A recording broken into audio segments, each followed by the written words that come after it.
Gaza के खान यूनुस में सुबह से ही हजारों की भीड़ जुटने लगी थी, क्योंकि इनकी रातों की नींद 1.5 साल से उड़ी हुई थी। सुबह का इंतजार इस वास्ते था कि अपनों को तरसती आंखों के लिए खूबसूरत लम्हा आने वाला था। अलग अलग कैद से निकलकर जिंदगियां अपने अपने घरों की तरफ लौटने वाली थी। जेल किसी भी मुल्क की हो, वो कैदी की कभी हो नहीं सकती है। बंधकों की रिहाई और बंधकों की अदला बदली की तैयारी पूरी की गई। तनाव चरम पर था, क्योंकि कभी भी कुछ भी हो सकता था। अमेरिका से राष्ट्रपति ट्रंप इस रिहाई पर नजर रखे हुए थे। इजराइल से बेंजामिन नेतन्याहू की नजर निशाने पर थी, तो हमास, हिजबुल्लाह, ईरान, हूती अपने अपने तरीके से इस मौके को ताक रहे थे। फिर शुरू हुआ औपचारिकताओं का दौर। काफिले में बंधकों को लाया गया, पहचान शुरू हुई, कागजी कार्रवाई शुरू हुई, ताकि सबूत सील बंद रहे, फिर ना कह सके कोई कि कोई छूट गया।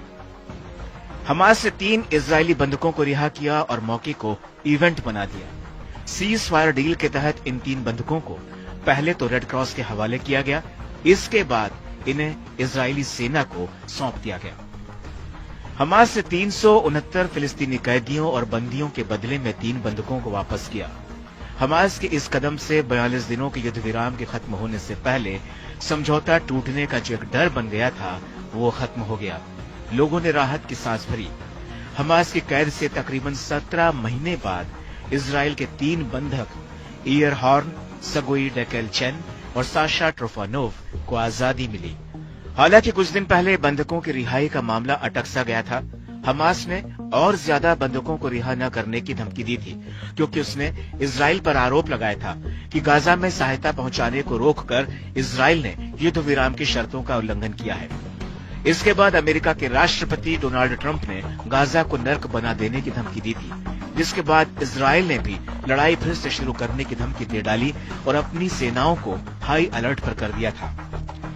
बहरहाल इजराइल और हमास के बीच युद्ध विराम को बरकरार रखने के लिए हमास ने पिछले महीने सैकड़ों फिलिस्तीनी कैदियों और बंदियों के बदले में 33 इजरायली बंधकों को सौंपने पर सहमति जताई थी, जिसमें महिलाएं, बच्चे और बुजुर्ग पुरुष शामिल थे। इससे पहले 33 में से 16 इजरायली बंधकों को वापस लौटा दिया गया था। अब 3 लोगों की रिहाई हुई। इसके बावजूद गाजा में अभी भी 73 इजरायली बंधक बचे हुए हैं, जिनमें से ये नहीं मालूम कि कितने जिंदा हैं और कितने नहीं। हमास अब तक इजराइल के 19 और थाईलैंड के 5 बंधकों को रिहा कर चुका है।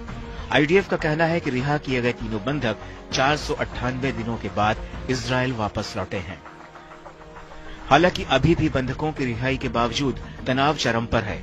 खुद अमेरिकी राष्ट्रपति डोनाल्ड ट्रंप इजरायली बंधकों के साथ हुई ज्यादतियों को लेकर बेहद नाराज हैं। उधर बड़े पैमाने पर विरोध प्रदर्शन भी हो रहे हैं। तो वहीं गाजा को लेकर ट्रंप के प्लान ने भी खाड़ी देशों में खलबली मचा दी है।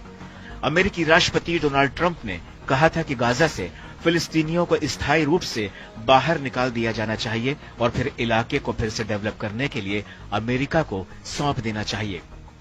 फिलहाल अमेरिका इस प्लान पर चुप है, लेकिन आने वाले समय में गाजा में नया गदर देखने को मिल सकता है।